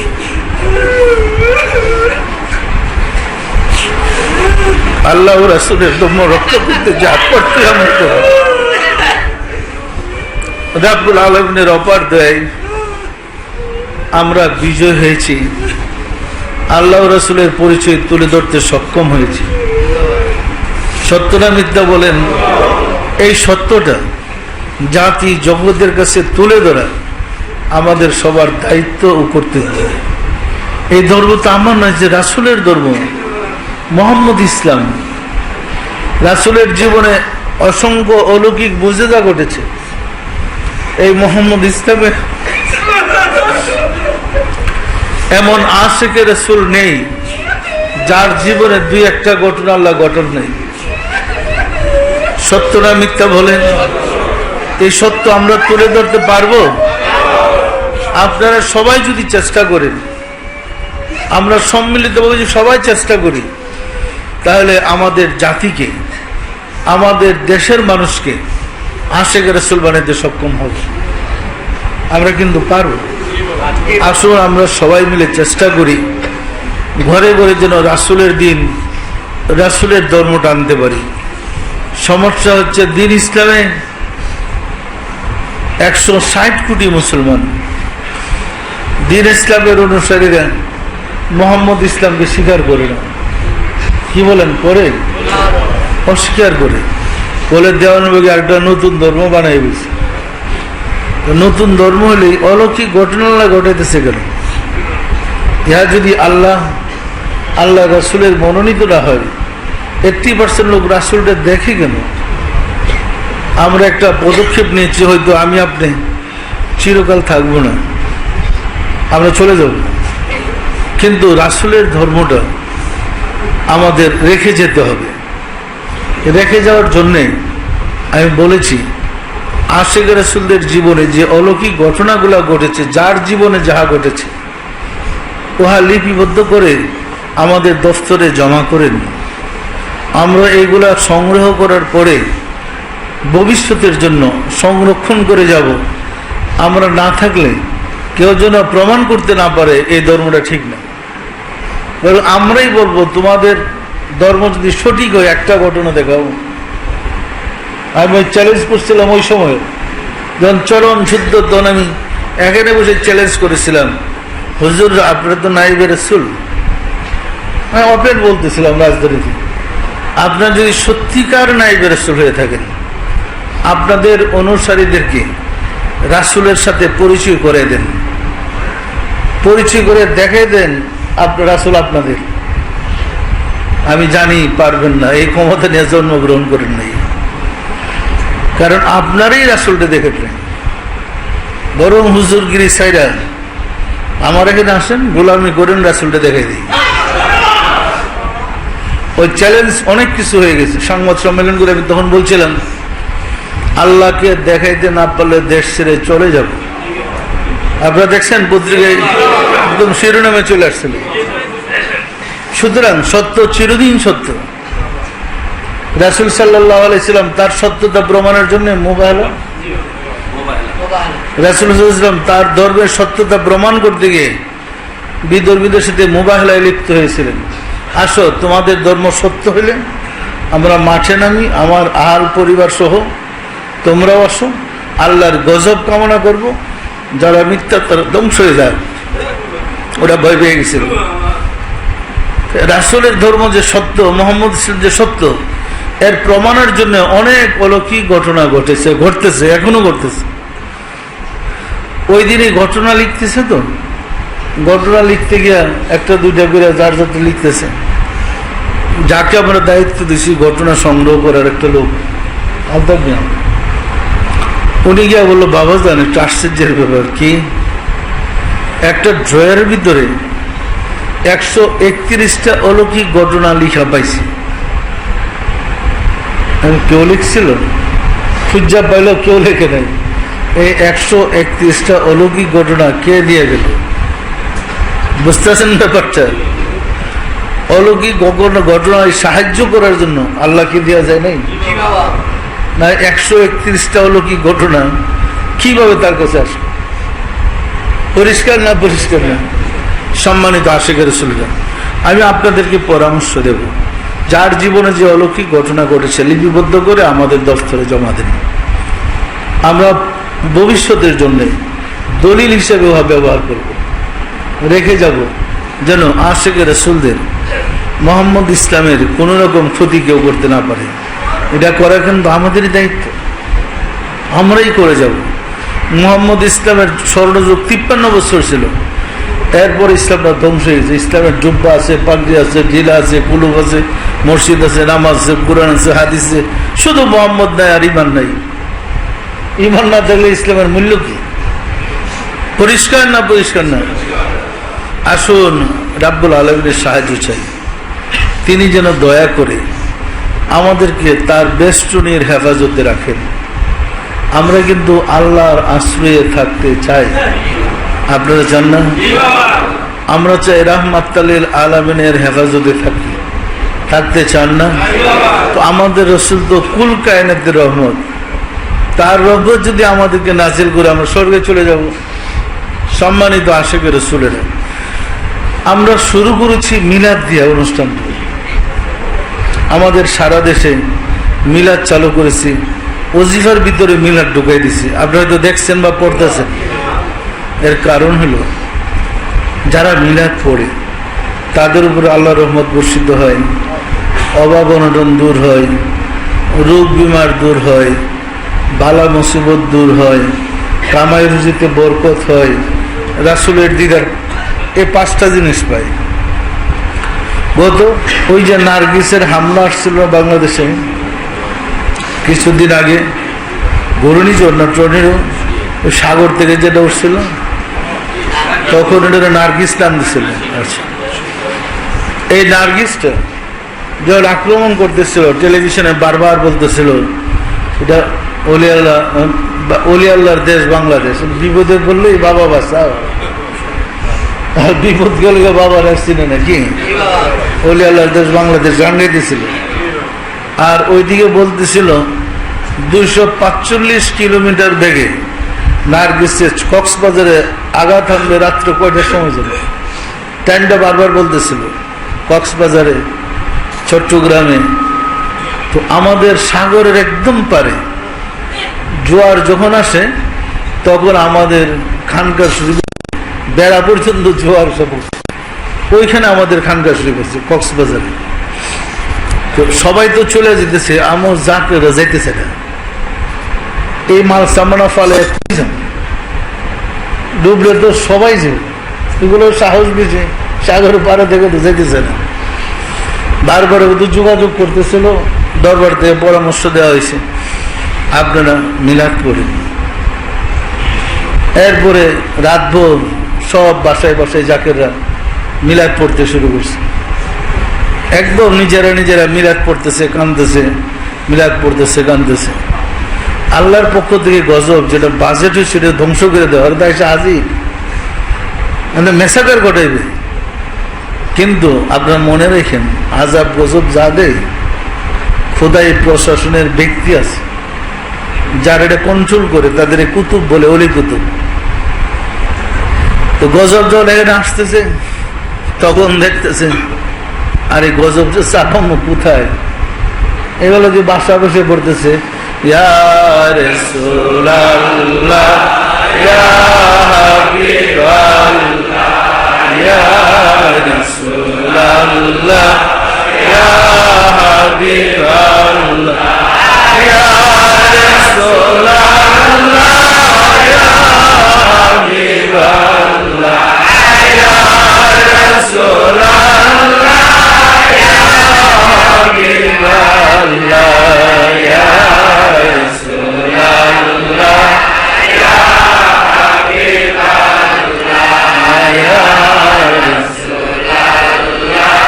ইয়া যে রাসূলকে রব্বুল আলামিন বললেন, ওমা আরসালনাকা ইল্লা রাহমাতাল লিল আলামিন, হে রাসূল, সমগ্র সৃষ্টি জগতের জন্য আমি আপনাকে রহমত রূপে প্রেরণ করেছি। ওইখানের বাসিন্দারা দলে দলে ওই রাসূলের রহমতের গান গাইতেছে। আমরা ছোটকালে দেখেছি গ্রাম থেকে নতুন চাউল বাড়ি বাড়ি থেকে উঠাইয়া ওই রাস্তার মধ্যে সিন্নি পাকায়, বড় ডেকে সিন্নি পাকায়া মিলাদ করে সিন্নি বিতরণ করার পরে পরের দিন থেকে গ্রামে আর কোনো মহামারী নেই। এইরকম ঘটনা আপনাদের মনে আছে? উপকার হইতো না হইতো না? তা আমরা মিলাদ সাল্লাম করি, বিজাতির গোলামি করে ওই মিলাদ ছেড়ে দিছি। আমরা যদি আবার মিলাদ ধরি, রাসূলের রহমতের বরকতে আমাদের বিপদ আপদ বালা মুসিবত দূর হবে। বিশ্বাসী আপনাদের মাঝে আমাদের অনেক আশিক রাসূল আছেন যারা আশা করে আসছেন যে সম্মেলনে গিয়ে বাবার কাছে নালিশ দেব, একটু বলবো, আমার কথাটা বলবো, এরকম কিন্তু অনেক আছেন আমি জানি। অনেকের মনে খুঁতখুতি আছে, আসলাম বাবা কাছে বলতে পারলাম না কি। আমার পরামর্শ হলো, যার যে সমস্যা আছে, আপনাদের যার যে সমস্যা আছে, মুর্শিদের কথা স্মরণ করে কলবে খেয়াল করে বলেন, আল্লাহ তোমার এই বন্ধুর উসিলায় যদি আমার এই সমস্যার সমাধান হয়, তোমার বন্ধুর দরবারে আমি এত টাকা মান্নত করলাম। মান্নত করার পরে যদি বিপদ দূর হয়ে যায় তাহলে মানত আদায় করবেন। বিপদ দূর না হলে মানতের পরিমাণটা একটু বেশি করে করেন, কিন্তু বাকি উপকার হইলে না আপনার দিতে হবে, উপকার না হলে তো মানত 1 পয়সা দিতে হয় না। সুতরাং যার যা সমস্যা আছে নিচে যেছে মানত করে দেখেন আল্লাহ উপকার দেয় কিনা। যদি না হয় আমি তো আছি। পরিষ্কার না? পরিষ্কার না? মনে কষ্ট নিয়েন না, এইভাবে বললে আল্লাহ শুনবেন। পরিষ্কার? মানত করার পরে সমাধান না হলে মানতটা নিজে নিজে বাড়ে নিন। মানতের পরিমাণ ঠিক হলে অবশ্যই সমাধান হবে। আসুন রাব্বুল আলামিনের সাহায্য চাই, তিনি যেন দয়া করে আমাদেরকে কবুল করে নেন। আমিন। আউযু বিল্লাহি মিনাশ শাইতানির রাজীম। বিসমিল্লাহির রহমানির রহিম। আস্তাগফিরুল্লাহ রাব্বি মিন কুল্লি জামবিন ওয়া আতুবু ইলাইহি। আয় আল্লাহ, জীবন ভর নফসের খাহেশে, শয়তানের ফেরেবে যত প্রকার গুনাহ করিয়াছে, সমস্ত গুনাহ হইতে তোমার নিকট তওবা করিতেছে। আয় আল্লাহ, দয়া করিয়া আমার তওবা কবুল করো, আমার গুনাহ মাফ করো। লা ইলাহা ইল্লাল্লাহ মুহাম্মাদুর রাসূলুল্লাহ। সম্মানিত আশিকের সুরেরা, বৃহত্তর ময়মনসিংহে আমার হযরত বড়মা রাহমাতুল্লাহ রোজা নির্মাণ করেছে। এটা তো আপনারা জানেন, জানেন তো। হযরত বড়মা রাহমাতুল্লাহ কিন্তু দেওয়ানবাগ থাকতে চায় না, আরামবাগও থাকতে চায় না, উনি থাকতে চেয়েছে ত্রিশাল দরবারে, বাবে বরকতে। সুতরাং ওনার ইচ্ছা অনুযায়ী আমরা ওনাকে ত্রিশাল দরবারে রেখেছি। আপনারা যে যখন সময় পান ওই বড়মার জিয়ারতে যাবেন এবং নিয়মিত মাসিক মাহফিলগুলোতে অংশগ্রহণ করেন। আমরা চাই বৃহত্তর ময়মনসিংহের লোকগুলা যেন ওইখানে গিয়ে তাদের মুক্তির রাস্তা খুঁজে পায়। যদিও দরবার শরীফ কিন্তু আমারই, কিন্তু মাকে এখানে রেখেছি, এর গুরুত্ব আছে না নাই? সম্ভব হলে আপনারা নিয়মিত দরবার সাথে যোগাযোগ রাখেন এবং এলাকার লোকগুলাকে আশিকে রাসূল বানান। পারবেন তো? সবাই দিলের হাত দুটো বলেন আল্লাহ আল্লাহ। আমিন।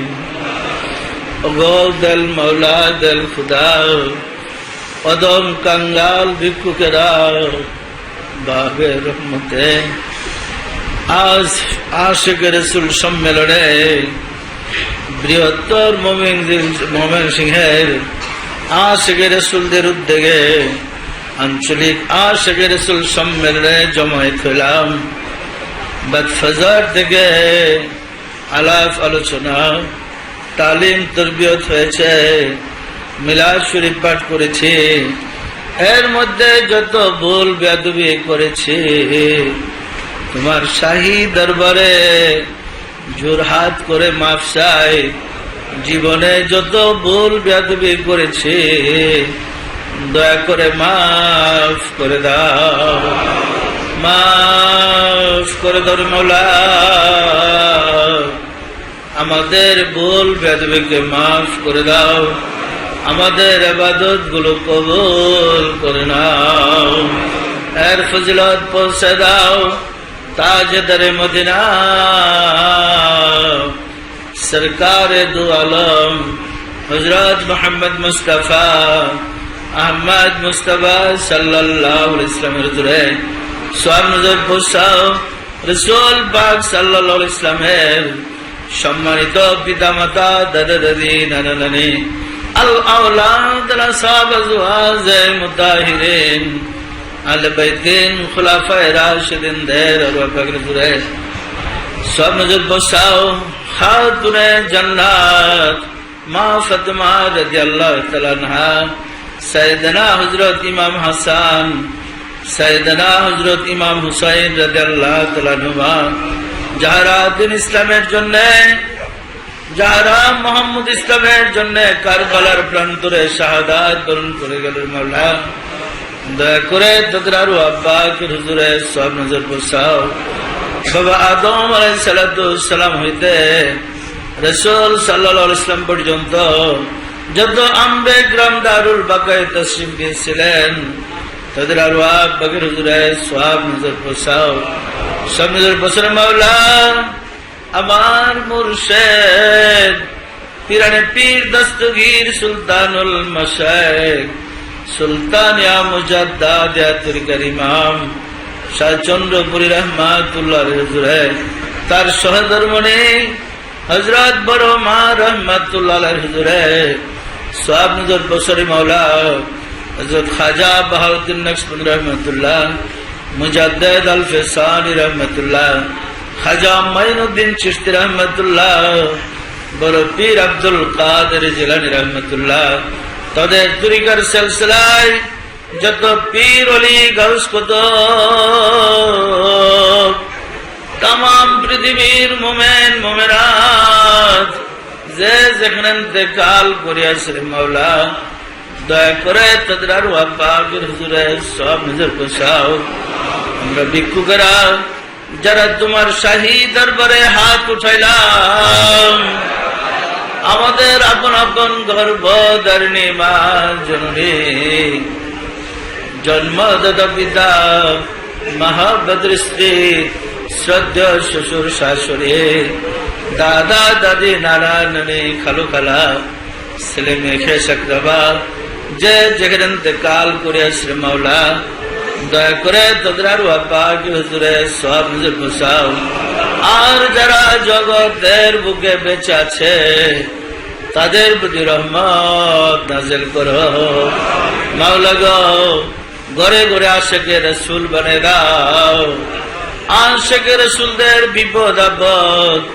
বালা মুসিবত অভাব অনটন দয়া করে দূর করে দাও মাওলা গো আমাদের হৃদয়ের কালিমা দূর করে দাও আমাদের হৃদয়কে তোমার নূরের আলো দ্বারা আলোকিত করে দাও আমাদের মাঝে তোমার জজবাত পয়দা করে দাও মাওলা গো বৃহত্তর ময়মনসিংহের আশিকে রাসূলদেরকে দয়া করে কবুল করে নাও এই দেশে তোমার রহমত নাযিল করো আমাদের মুনাজাত কবুল করে নাও আমিন বাহাগ লা ইলাহা ইল্লাল্লাহ মুহাম্মাদুর রাসূলুল্লাহ।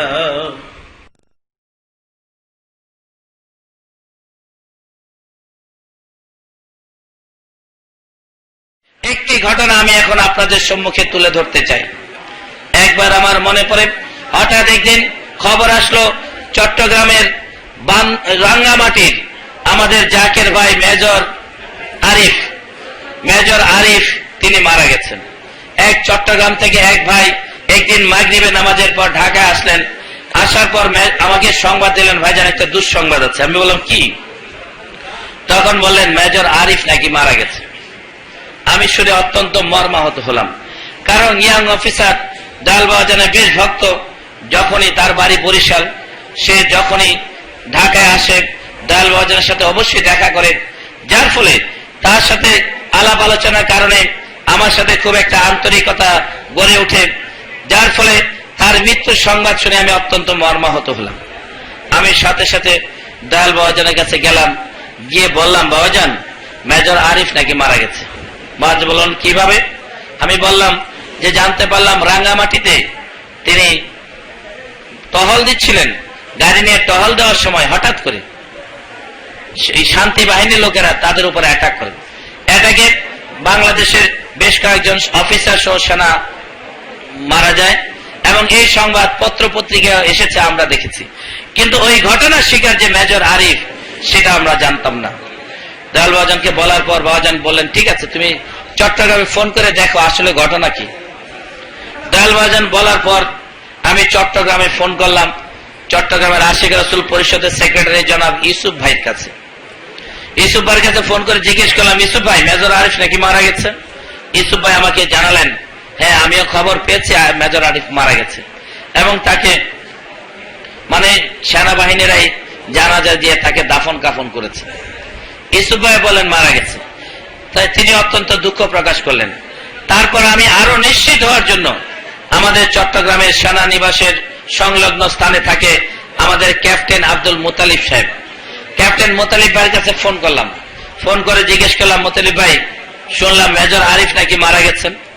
ক্যাপ্টেন মুতালিব সাহেব কান্না শুরু করলেন, কাঁদতে কাঁদতে বলেন যে হ্যাঁ আরিফ তো মারা গেছে, তার কুলখানিতে আমি গিয়েছিলাম, 4 দিনে কুলখানি হয়েছে এবং তার তিনি কাঁদতে কাঁদতে বলতেছিলেন 6 মাস আগে বিয়ে করেছে, ডাক্তার মেয়েটা আজকে এভাবে বিধবা হয়ে গেছে, সত্যি একটা মর্মান্তিক ব্যাপার। তখন মুতালিব ভাই অনেক কান্নাকাটি করে আরিফের জন্য আফসোস করলো এবং বলল যে সেনাবাহিনীর নিয়ম অনুযায়ী তাকে দাফন করা হয়েছে এবং 4 দিনের দিন কুলখানি হয়েছে তাদের বাসায়। ক্যাপ্টেন মুতালিব সাহেব সেই কুলখানিতে উপস্থিত ছিলেন। সম্মানিত আশিক রাসূল ভাইরা, যে ব্যক্তির দাফন কাফন জানাজা হয়ে যায়, কুলখানি হয়ে যায়, সে কি আর বেঁচে থাকার কোনো সম্ভাবনা থাকে? এর মধ্যে আবার সেনাবাহিনীর অফিসাররা, সেনা কর্মকর্তারা সবাই মিলে তাকে দাফন কাফন করেছে, আরো নিশ্চিত সে মারা গেছে। এই খবর শোনার পর 2 জায়গা থেকে টেলিফোন করে মুতালিব সাহেবের খবর তারও নিশ্চিত মারা গেছে এবং মহিলাটা কান্নাকানি করতেছে, তার স্ত্রী, ইত্যাদি ইত্যাদি অনেক কথা শুনলাম। তখন এশার নামাজের সময় দয়াল বাবাজান আমাকে আবার জিজ্ঞেস করলেন, কি আরিফের কোনো খবর পাওয়া গেছে? আমি বললাম, বাবাজান ইউসুফ ভাই তো বলছেন মারা গেছেন, আর ক্যাপ্টেন মুতালিব ভাই উনি তো তার কুলখানিতে ছিলেন, জানাজা দাফন টাফন হয়েছে, কুলখানি হয়ে গেছে, সে মারা গেছে। বাবাজান আর কিছু বললেন না। তারপর এশার নামাজ পড়ে বাবাজান বাসায় চলে গেলেন। পরদিন ভোরবেলা আমরা বাবাজানের সাথে দেওয়ানবাগ দরবার শরীফে যাচ্ছিলাম। দেওয়ানবাগ দরবার শরীফে করে যখন আমরা গাড়ি দিয়ে যাচ্ছিলাম, আমার মনে পড়ে সাইদাবাদ টার্মিনাল ক্রস করার সময় তখন গাড়িতে দয়াল বাবাজান আমাকে জিজ্ঞেস করলেন, মেজর আরিফের কি আর কোনো খবর পাওয়া গেছে? আমি বললাম, বাবাজান আর তো কোনো খবর পাই নাই, মারা গেছে এটা নাকি নিশ্চিত, কারণ ইউসুফ ভাইও বলেছেন এবং ক্যাপ্টেন মুতালিব সাহেবও বলেছেন, আরো অন্যান্য জাকের ভাই শুনেছে মারা গেছে। এই কথা শোনার পর দয়াল বাবাজান আমাকে বললেন যে আমার বিশ্বাস হয় না মারা গেছে, কারণ একজন আশিক রাসূল যে তরিকা আমল করে সে তো এইভাবে মরতে পারে না। সম্মানিত আশিক রাসূল ভাইরা, আমি বললাম, বাবাজান হয়তোবা ছেলে মানুষ, হয়তো তরিকার নিয়ম বুঝতে পারে নাই, কারণ আমি তো নিশ্চিত মৃত্যুর খবর পাচ্ছি। আমি বললাম হয়তোবা কোনো ভুল টুল করে ফেলছে, হয়তোবা এই কারণে বিপদ আসছে। তার বাবাজান আর কিছু বললেন না, মানে বাবাজান অতটুকুই বললেন যে আমার বিশ্বাস হয় না মেজর আরিফ মারা গেছে। সম্মানিত আশিক রাসূল ভাইরা, তখন আমি বলার পর বাবাজান আর কিছু বললেন না, চুপচাপ আমরা দেওয়ানবাগ গেলাম, ঘুরে টুরে আসলাম। 2 সপ্তাহ পর 15 দিন পর একদিন সকাল 11টার দিকে আমি আমাদের দোতলার অফিসে বসে কাজ করছি, এমন সময় দয়াল বাবাজান আমাকে ডাক দিলেন। আমি ছুটে গেলাম হুজরা শরীফে। ছুটে যাওয়ার পর আমি কি আশ্চর্য হলাম, মেজর আরিফ তখন দয়াল বাবাজানের কদম মোবারকে এসে বসে। আমি আশ্চর্য হয়ে গেলাম, মৃত ব্যক্তি যার জানাজা হয়েছে, কুলখানি হয়ে গেছে, সে আবার আল্লাহর ওলির কদম মোবারকে কিভাবে বসে থাকে। দেখলাম বাবাজানের কদম মোবারক জড়িয়ে ধরে সে অজরণনে কাঁদতেছে। আমি আরিফ ভাইকে বললাম, আরিফ ভাই কি খবর, আপনি শুনলাম আপনি মারা গেছেন। তিনি কাঁদতে কাঁদতে আমাকে জানালেন, আসলে আমি মারাই গিয়েছিলাম, আমার মহান মুর্শিদ সুফি সম্রাট শাহজাহান বেগে দয়াল বাবা কেবলা জান আমাকে অলৌকিক ভাবে উদ্ধার করেছেন। আমি বললাম, কি ঘটনা? তিনি বলেন, আমি যখন জিপ গাড়ি নিয়ে আরো সৈন্য সামন্ত নিয়ে আমি যখন টহল দিচ্ছিলাম রাঙামাটির পার্বত্য এলাকায়, পাহাড়ি এলাকা দিয়ে যখন আমি যাচ্ছিলাম, হঠাৎ করে অ্যাম্বুশ থেকে গেরিলারা, শান্তি বাহিনীর লোকেরা আমাদের উপর অ্যাটাক করে। অ্যাটাক করার পর আমি চিৎকার দিয়ে, বাবা বলে চিৎকার দিয়ে আমি পাহাড়ে ঢালুতে পড়ে গেলাম। এরপর ক্রস ফায়ারিং এ বেশ কয়েকজন আর্মির জওয়ান অফিসার মারা গেছে। বলে যে আমি বাবা বলে চিৎকার দিয়ে আমি যখন পড়ে গেলাম, তখন আমি দেখতে পেলাম আমার মহান মুর্শিদ সুফি সম্রাট শাহজাহান বেগি দয়াল বাবা কেবলা যেন আমার সাথে আছেন। তিনি আমাকে বলছেন, আরিফ আপনি গড়াতে গড়াতে নিচে পড়ে যান। তিনি বলেন, আরিফ ভাই গড়াতে গড়াতে একদম পাহাড়ের ঢালুতে পড়ে গেলেন। ঢালুতে পড়ে যাওয়ার পর সেখানে লেক। দয়াল বাবাজান বললেন, আরিফ মিয়া তাড়াতাড়ি সাঁতার কেটে ওপারে যান। তখন সাঁতার কেটে তিনি ওপারে গেলেন। এরপর দয়াল বাবাজান গাড়ি দিতে দিতে তাকে নিয়ে গেলেন এক অজ্ঞাত স্থানে। তারপর দীর্ঘ 7-8 দিন পর তিনি আবার ক্যাম্পে ফিরে আসেন। এদিকে ঘটনা, সেনাবাহিনীর অফিসার জওয়ান প্রায় 6-7 জন মারা গেছে। ব্রাশ ফায়ারে মারা গেছে, তো চেহারা চেনার কোনো উপায় নেই। এর মধ্যে একজন সৈনিক ছিল, তার নামও ছিল আরিফ। পকেটের উপরে তার ব্যাজ লাগানো ছিল, নেম প্লেটে আরিফ লেখা। এখন আরিফ লেখা যে নেম প্লেটে এবং ব্রাশ ফায়ারে মারা গেছে, চেহারা চেনার কোনো উপায় ছিল না। যখন অফিসার মেজর আরিফকে খুঁজে পায় না, তখন তারা শনাক্ত করলো এই যে ব্রাশ ফায়ারে মারা গেছে, যার নেম প্লেটে আরিফ লেখা, নিশ্চয়ই সে মেজর আরিফ। তখন ওই আরিফকে তারা নিয়ে দাফন টাফন করেছে, কুলখানি করেছে, সবকিছু করেছে। কারণ 4 দিনের দিন তো কুলখানি। তারপর 1 সপ্তাহ পর 8ম দিনে যখন মেজর আরিফ আবার ক্যাম্পে লুকিয়ে লুকিয়ে রাতের আধারে ফিরে আসে, তখন তার সহকর্মীরা তাকে দেখে চিৎকার দিয়ে ওঠে, ভূত দেখার মতো ভয় পেয়ে যায়। তখন তারা জানতে চায় আপনি কিভাবে বেঁচে আসলেন। তখন সে বলল যে আমি এইভাবে বেঁচে এসেছি। আমার মহান মুর্শিদ সুফি সম্রাট শাহজাহান বেগি দয়াল বাবা কেবলা যেন আমাকে অলৌকিকভাবে রক্ষা করেছেন। সম্মানিত আশিক রাসূল ভাইরা, যে মহান মুর্শিদের কথা স্মরণ করলেন মানুষ এমনি ভাবে চরম বিপদ থেকে, নিশ্চিত মৃত্যু থেকে রক্ষা পায়। তার তরিকা যদি আমরা করি, দুনিয়া আখিরাতের সব ক্ষেত্রে আল্লাহ সাহায্য পাবো, এতে কি কারো কোনো সন্দেহ আছে? সম্মানিত আশিক রাসূল ভাইরা, তাই আল্লাহ দয়া করে তার শ্রেষ্ঠ বন্ধুকে আমাদের মুর্শিদ হিসেবে পাওয়ার সুযোগ করে দিয়েছেন। যেহেতু আমরা এই যুগের ওলিদের বাদশার মুরিদ সন্তান, আমাদের তো কিছু দায়িত্ব থাকা উচিত, তাই নয় কি? পিতার যোগ্য সন্তানের কি পিতার পক্ষ থেকে কিছু দায়িত্ব থাকে না? কি থাকে না? থাকে না। আমাদের দায়িত্ব হলো আল্লাহ দয়া করে যে সত্য আমাদেরকে পরিচয় করিয়ে দিয়েছেন, এই সত্য মানুষের কাছে তুলে ধরা।